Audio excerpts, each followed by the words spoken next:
Hi friends, எல்லோரும் எப்படி இருக்கீங்க? ஒரு சில விஷயங்களை நம்ம யாருக்கிட்டேயுமே பகிர்ந்துக்க கூடாது. முதலாவதாக நம்மளுடைய தோல்வி. நம்ம ஏதாவது ஒரு விஷயத்த செஞ்சுருப்போம், அது தோல்வி அடைஞ்சிருக்கோம். அதை மற்றவங்கக்கிட்ட சொல்லவே கூடாது. அடுத்ததாக நம்மளுடைய பலகீனம். நம்ம ஏதாவது ஒரு விஷயத்தில் பலகீனமாக இருப்போம். ஒவ்வொரு மனுஷனுக்கும் ஏதாவது ஒரு பலகீனம் இருக்கும். நம்மளுடைய பலகீனம் என்ன அப்படிங்கிறத யாருக்கிட்டேயுமே சொல்லக்கூடாது. அடுத்ததாக நம்மளுடைய ரகசியங்கள். எப்படிப்பட்டவங்களாக இருந்தாலும் சரி, நம்மளோட ரகசியத்தை சொல்லவே கூடாது.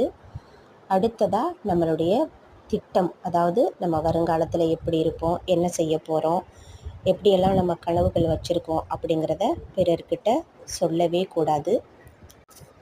இப்படியா நமக்கு நாமே ஒரு சில கட்டுப்பாடுகளை வைத்துக்கிட்டு வாழ்ந்தோம்னா லைஃப்பில் எந்த பிரச்சனையுமே வராது.